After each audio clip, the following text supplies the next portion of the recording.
दोस्तों नमस्कार। मेरे YouTube चैनल में आप सभी लोगों का बहुत बहुत स्वागत है। आज मैं आप लोगों के लिए सीटेट के पर्यावरण के महत्वपूर्ण वन लाइनर प्रश्नों को लेकर आए हैं जो हर साल परीक्षा में पूछे जाते हैं। तो आइए प्रश्नों की तरफ चलते हैं और आज के सेशन को स्टार्ट करते हैं जो परीक्षा की दृष्टि से बहुत इम्पोर्टेंट हैं। तो आज परीक्षा की दृष्टि को देखते हुए वन लाइनर प्रश्नों को बनाया गया है जो आप लोग के लिए बहुत ही उपयोगी हैं। तो हम क्वेश्चन को स्टार्ट करते हैं। वन्य जीव सुरक्षा अधिनियम कब बनाया गया? दोस्तों जो आज का पहला क्वेश्चन है, वन्य जीव सुरक्षा अधिनियम कब बनाया गया है? तो यह 1972 में, सन 1972 में वन सुरक्षा अधिनियम बनाया गया। नेक्स्ट क्वेश्चन आपका है, वन संरक्षण अधिनियम कब बना? क्वेश्चन अलग अलग है, थोड़ा हटके है। सुरक्षा अधिनियम और संरक्षण अधिनियम, इस दोनों में अंतर है, तो ध्यान दीजिएगा दोस्तों। वन संरक्षण अधिनियम कब बना? इसको जो बनाया गया 1980 में बना। वन सुरक्षा अधिनियम 1980 में। पर्यावरण सुरक्षा अधिनियम कब बनाया गया? ये क्वेश्चन अलग अलग हैं दोस्तों, थोड़ा ध्यान से देखिएगा। पर्यावरण सुरक्षा अधिनियम बनाया गया था 1986 में बनाया गया था।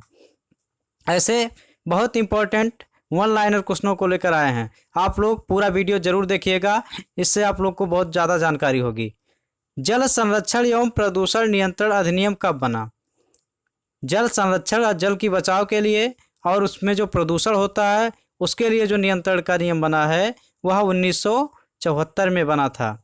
इसके लिए जल की सुरक्षा के लिए और उसके प्रदूषण के लिए। अगला आपका क्वेश्चन है, पर्यावरण की सुरक्षा मूल कर्तव्य है, इसका उल्लेख अनुच्छेद में किया गया एवं संविधान के किस संशोधन के अंतर्गत जोड़ा गया था? यह जो है यह मूल कर्तव्य है, मूल कर्तव्य में किया गया और अनुच्छेद में जोड़ा गया और संविधान के किस संशोधन के अंतर्गत जोड़ा गया था उसको आप लोग को बताना है। तो यह जो अनुच्छेद आपका था 51A और बाद में जो था 42वें संविधान संशोधन द्वारा इसको जोड़ा गया था। तो इसको याद रखिएगा आप लोग, ये 51A के अंतर्गत जो है इसका उल्लेख किया गया और 42वें संविधान संशोधन द्वारा इसको जोड़ दिया गया था। भारतीय वन प्रबंधन संस्थान कहाँ पर स्थित है? इंपॉर्टेंट क्वेश्चन है, पेपर में पूछा जाता है। भारतीय वन प्रबंधन संस्थान, तो यह भोपाल में स्थित है दोस्तों। भारतीय वन प्रबंधन जो है यह भोपाल में स्थित है। भोपाल आप लोग जानते हैं कहाँ है? मध्य प्रदेश की राजधानी भोपाल। अगला क्वेश्चन आपका है, वन अनुसंधान संस्थान कहाँ स्थित है? क्वेश्चन में बहुत थोड़ा सा चेंजिंग है, आप लोग इसको ध्यान दीजिएगा और नोट करते समय भी ध्यान दीजिएगा, नोट बनाइएगा तो ध्यान दीजिएगा। देहरादून में स्थित है। वन अनुसंधान संस्थान देहरादून में स्थित है। तो वन लाइनर क्वेश्चन है, इसको हम लोग देखते चलेंगे और नोट करते चलेंगे। वर्षा वन अनुसंधान संस्थान स्थित है। अब यहाँ पे वर्षा, अब इससे पहले वाला जो था वन था, तो यह जोरहाट में स्थित है। वर्षा वन अनुसंधान संस्थान जोरहाट में स्थित है। नेक्स्ट क्वेश्चन आपका है, आनुवंशिकी एवं वृक्ष प्रजनन संस्था कहाँ पर है? यह कहाँ पर है इसको बताना है आप लोग को। तो यह कोयम्बटूर में है। आनुवंशिकी जो होती है और वृक्ष प्रजनन जो होता है यह जो है कोयम्बटूर में है। उत्पादकता केंद्र कहाँ है? उत्पादन जो होता है उसका वो कहाँ है, उसका सेंटर कहाँ है, केंद्र कहाँ है? वह रांची में है। रांची में आपका है उत्पादकता केंद्र। भारत की प्रथम वन नीति का निर्माण कब हुआ था? बहुत इंपॉर्टेंट क्वेश्चन है, वेरी वेरी इंपॉर्टेंट क्वेश्चन है। भारत की प्रथम वन नीति का निर्माण कब हुआ था? सन आपको बताना है। तो यह जो हुआ था 1894 में हुआ था। वन नीति का जो कब बनी थी? झूम खेती होती है, आपको राज्य बताना है। भारत के किस राज्य में झूम खेती होती है? या कभी कभी शार्ट में पूछ लिया जाता है झूम खेती होती है या झूम खेती की जाती है, ऐसे क्वेश्चन आप लोगों से पूछा जाता है। तो झूम खेती भारत के मेघालय में होती है, मेघालय राज्य में। अगला क्वेश्चन आपका है, शुष्क या झूम की खेती जो है बहुत इंपॉर्टेंट है परीक्षा की दृष्टि से। शुष्क बर्फ किसका ठोस रूप कहलाता है? जो शुष्क बर्फ आपका होता है वह उसको क्या कहते हैं? CO2 यानी कार्बन डाइऑक्साइड कहते हैं। जो शुष्क बर्फ होता है जब जम जाता है तो उसको CO2 कहते हैं, कार्बन डाइऑक्साइड कहते हैं। विश्व जल दिवस कब मनाया जाता है? यह आप लोग जानते भी होंगे, आसान क्वेश्चन है। तो यह आपका 22 मार्च को मनाया जाता है। विश्व जल दिवस पूरे विश्व में मनाया जाता है। किस जनपद में चंद्रप्रभा वन्यजीव अभ्यारण्य स्थित है? यह भी आप लोग जानते होंगे, वन्यजीव अभ्यारण्य से भी क्वेश्चन पढ़ाए जाते हैं और आता भी है। आपका चंदौली में स्थित है। चंद्रप्रभा वन्यजीव चंदौली में स्थित है। तो यह जो है चाचा से दोनों है, इसको लर्न कर लीजिएगा, चंद्रप्रभा चंदौली। गिर वन्यजीव अभ्यारण्य किस वन्यजीव का संरक्षण करता है? गिर वन्यजीव अभ्यारण्य, इसको याद रखिएगा आप लोग, शेर का संरक्षण करता है। संरक्षण, बचाव, सुरक्षा। अगला आपका ग्रीन मफलर किससे संबंधित है? आप लोगों को बताया गया था, एक पेपर में पूछा भी गया था। ग्रीन मफलर इंपॉर्टेंट क्वेश्चन है। तो यह ध्वनि प्रदूषण से संबंधित है। ग्रीन मफलर जो आपका है ध्वनि प्रदूषण से संबंधित है। किसी खाद्य श्रृंखला में शाकाहारी होते हैं, जो शाकाहारी जीव होते हैं ये कौन से उपभोक्ता कहे जाते हैं? प्रथम उपभोक्ता यानी प्राथमिक उपभोक्ता कहे जाते हैं, जो अपना भोजन पौधों से प्राप्त करते हैं, प्राथमिक उपभोक्ता होते हैं और वो शाकाहारी होते हैं। अगला क्वेश्चन आपका है, पारिस्थितिक तंत्र के तत्वों के चक्रण को क्या कहते हैं? जो आपका पारिस्थितिक तंत्र होता है उसका जो चक्रण होता है उसके तत्वों का, एलिमेंट्स का, उसको क्या कहते हैं? तो जैव भू रासायनिक चक्र कहते हैं। जैव भू रासायनिक चक्र कहेंगे जो इसका पूरा चक्र होता है। अगला क्वेश्चन आपका है, अंतर्राष्ट्रीय ओजोन दिवस कब मनाया जाता है? क्वेश्चन पूछा जाता है और यह 16 सितंबर को मनाया जाता है। अंतर्राष्ट्रीय ओजोन दिवस 16 सितंबर को मनाया जाता है, जो ओजोन लेयर होती है उससे संबंधित है। प्राकृतिक वनस्पति मरुस्थलीय प्रदेशों में पाई जाती है। कहाँ पाई जाती है इसको आप लोगों को बताना है। मरुस्थलीय कैक्टस पाई जाती है। जो प्राकृतिक वनस्पति है या मरुस्थलीय प्रदेशों में पाई जाती है तो कैक्टस प्रजाति की पाई जाती है, झाड़ी की तरह। टाइटन किस ग्रह का प्राकृतिक उपग्रह है? आप लोगों को बताना है। टाइटन, तो यह शनि का उपग्रह है। टाइटन जो आपका है शनि का उपग्रह है, प्राकृतिक उपग्रह है। ध्रुव तारा कहा जाता है। ध्रुव तारा वैसे ही आप लोग जानते होंगे उत्तर दिशा में दिखाई देता है, इसलिए इसको उत्तरी तारे को कहा जाता है, ध्रुव तारा कहा जाता है। फूलों की घाटी स्थित है, इंपॉर्टेंट क्वेश्चन है, यह परीक्षा में पूछा गया था। यह उत्तराखंड में स्थित है। फूलों की घाटी उत्तराखंड में स्थित है, पूछा जाता है क्वेश्चन। और उत्पादकता केंद्र आप लोग को बताया गया, यह रिपीट हो रहा क्वेश्चन, यह रांची में स्थित है। भारत की प्रथम नीति का निर्धारण हुआ कब हुआ था? यह 1894 भी क्वेश्चन रिपीट हो रहा है। गिद्ध संरक्षण परियोजना कब प्रारंभ की गई थी? यह गिद्ध संरक्षण यानी गिद्ध को बचाने के लिए जो योजना आरंभ की गई थी वह 2006 में स्टार्ट की गई थी। गोंड संरक्षण परियोजना कब शुरू हुई थी? गोंड की संरक्षण जो परियोजना है यह 1987 में शुरू की गई थी। कछुआ संरक्षण यानी जीवों को, जो जीव विलुप्त होते हैं उसके संरक्षण के लिए योजना बनाई गई और उसकी शुरुआत की गई। तो कछुआ संरक्षण परियोजना जो की गई थी या 1975 में इसकी शुरुआत की गई थी। जो जीव विलुप्त होते हैं उसके संरक्षण के लिए परियोजना बनाई जाती है और लागू की जाती है और उनके बचाव के लिए प्रयास किए जाते हैं। बाघ संरक्षण परियोजना कब प्रारंभ हुई थी? यह 1973 में क्वेश्चन पूछा गया है, कई बार पूछा गया है पेपर में। बाघ संरक्षण योजना कब प्रारंभ की गई? तो 1973 में प्रारंभ की गई। किस वृक्ष को पर्यावरणीय संकट माना जाता है? यह आप लोग जानते होंगे, आसान सा सवाल है। यूकेलिप्टस, इसको आतंक भी कहा जाता है। चालबाज किस प्रकार के वन पाए जाते हैं?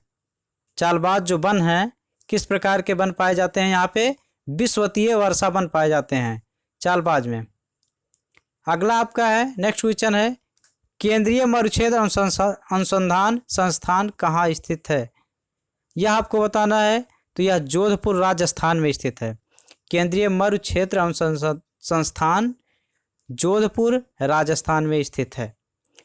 मॉन्ट्रियल प्रोटोकॉल संबंधित है, यह इंपॉर्टेंट क्वेश्चन है।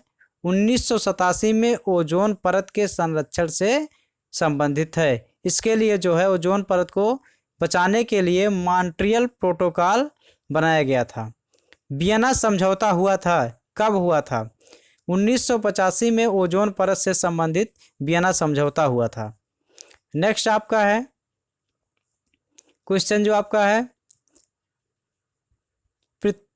वियना समझौता हुआ था, इसके आगे का क्योटो प्रोटोकॉल संधि किस वर्ष लागू हुई थी? ये जो होती है संधि है ये आपकी 2005 में लागू हुई थी। क्योटो प्रोटोकॉल संधि 2005 में लागू हुई थी। पृथ्वी के चारों ओर गैसों के समूह को क्या कहते हैं? वायुमंडल कहते हैं। आप लोग जानते भी हैं वायुमंडल किसे कहते हैं, तो पृथ्वी के चारों जो गैसों का आवरण होता है उसे ही कहते हैं ना वायुमंडल। वायु एक है, क्या है? मिश्रण है।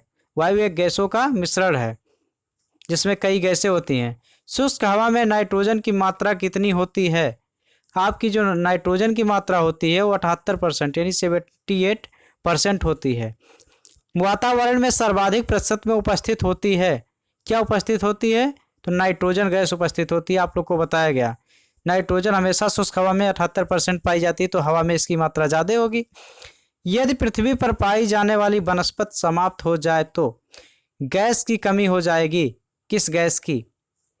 वनस्पतियां नहीं रहेंगी तो ऑक्सीजन का जनरेट नहीं हो पाएगा, और ऑक्सीजन का जनरेट नहीं होगा तो पृथ्वी पर जीव भी नहीं रहेंगे, क्योंकि जीवों के जीने के लिए ऑक्सीजन की आवश्यकता होती है। यूएनईपी का मुख्यालय कहाँ है? या दोस्तों इसका मुख्यालय नैरोबी में है, नैरोबी। विश्व मौसम विज्ञान संगठन का मुख्यालय कहाँ पर स्थित है? इंपॉर्टेंट क्वेश्चन है। तो यह जेनेवा में है। विश्व मौसम विज्ञान संगठन का मुख्यालय जेनेवा में स्थित है। पर्यावरण अनुकूल उपभोक्ता उत्पादकों को चिन्हित करने के लिए सरकार ने आरंभ किया है, क्या आरंभ किया है इसके लिए? या इको मार्क आरंभ किया है। तो दोस्तों यह आज का सेशन अच्छा लगेगा तो आप लोग लाइक, सब्सक्राइब एंड शेयर जरूर कीजिएगा। इको हो गया, झूम की खेती होती है, मेघालय में होती है, अभी आप लोग को से बताया गया। शुष्क बर्फ किसका ठोस रूप कहलाता है? CO2 कार्बन डाइऑक्साइड का रूप कहलाता है। और नेक्स्ट क्वेश्चन आपका है, सर्वाधिक जैव विविधता कहाँ पाई जाती है? तो कहाँ पाई जाती है? उष्णकटिबंधीय वर्षा वनों में पाई जाती है। जो वर्षा की जैव विविधता है वो उष्णकटिबंधीय में अलग अलग होती है। शांत घाटी अवस्थित है, कहाँ स्थित है? तो केरल में स्थित है, इसको मत भूलिएगा, इंपॉर्टेंट क्वेश्चन है। वेटलैंड दिवस कब मनाया जाता है? 2 फरवरी को। वेटलैंड दिवस जो होता है 2 फरवरी को मनाया जाता है। हरित गृह प्रभाव का अर्थ है वायुमंडल में ग्रीन हाउस गैसों के घनी के कारण वायुमंडल के तापमान का बढ़ना। हरित गृह प्रभाव यही है, धीरे धीरे कम हो रहा है। ग्रीन हाउस गैसों की संकल्पना किसने की थी? Important, most important question. Green house gas है जोसेफ फेरियार ने की थी। ग्रीन हाउस गैसों की जो संकल्पना की थी, इसको सुन लीजिए आप लोग, जोसेफ फेरियार ने की थी। कार्बन क्रेडिट का दृष्टिकोण किस से शुरू हुआ? या क्योटो प्रोटोकॉल से शुरू हुआ था? कार्बन क्रेडिट का दृष्टिकोण जो शुरू हुआ था। एक आपका दिया गया, सर्वाधिक भांगुर पारिस्थितिक तंत्र है जो वैश्विक तापमान द्वारा सबसे पहले प्रभावित होगा। यह आपका है आर्कटिक एवं ग्रीनलैंड हिमन चादर से। अगला क्वेश्चन आपका है तो ये कुछ 1 लाइनर क्वेश्चन आपके हैं जो आप लोगों को बताए जा रहे हैं, परीक्षा की दृष्टि से मोस्ट इंपॉर्टेंट हैं। या अगला क्वेश्चन आपका है, देखते हैं। सर्वाधिक भांगुर पारिस्थितिक तंत्र जो वैश्विक तापमान द्वारा सबसे पहले प्रभावित होगा, आर्कटिक एवं ग्रीनलैंड हिमन चादर द्वारा। ओजोन परत मुख्यतः जहां अवस्थित रहती है वह है, किसमें अवस्थित रहती है? आपकी जो पाई जाती हैं परतें पाई जाती हैं तो स्ट्रेटोस्फीयर में अवस्थित है ओजोन जो परत आपकी है। वायुमंडल में ओजोन परत क्या है? इसका कारण क्या है? पृथ्वी पर पराबैंगनी किरणों से जीवन की रक्षा करती है। ओजोन परत जो क्षतिग्रस्त हो रही है, यह जो होती है उससे पृथ्वी पर पराबैंगनी किरणें आती हैं जिससे जीवों को हानि होती है। ओजोन परत मानव के लिए उपयोगी है क्योंकि यह सूर्य की अल्ट्रावायलेट जो किरणें होती हैं उनको पृथ्वी पर नहीं आने देती है, उनको रोकती है, यही कारण है उसका। भारत का सर्वप्रथम राष्ट्रीय उद्यान कौन सा है? कॉर्बेट राष्ट्रीय उद्यान। भारत का सर्वप्रथम राष्ट्रीय उद्यान जो बनाया गया है वह कॉर्बेट राष्ट्रीय उद्यान है, इसको ध्यान रखिएगा। दूध की शुद्धता किससे मापी जाती है? आप लोग जानते होंगे जनरली लैक्टोमीटर से दूध की शुद्धता मापी जाती है। वायुमंडल में ओजोन छिद्र का पता लगाया गया है, वह कहाँ पर स्थित है? अंटार्कटिका के ऊपर स्थित है। वह जो छिद्र है वह अंटार्कटिका के ऊपर है। वातावरण की वह परत जो रेडियो तरंगों को परावर्तित करती है कहलाती है, क्या कहलाती है? उसको आयनमंडल कहते हैं, जो रेडियो तरंगों को परावर्तित करती है। भारत का सर्वप्रथम राष्ट्रीय उद्यान कौन सा आप लोग को बताया गया? दूध की शुद्धता, ये भी क्वेश्चन आपका हो गया है, आप लोग रिपीट करते रहिएगा। और आज का वीडियो आप लोग को अच्छा लगे तो चैनल को लाइक, सब्सक्राइब एंड शेयर जरूर कीजिएगा और कमेंट के माध्यम से बताइएगा, जिससे और अच्छे अच्छे क्वेश्चन आप लोग को उपलब्ध करवाए जाएं। धन्यवाद।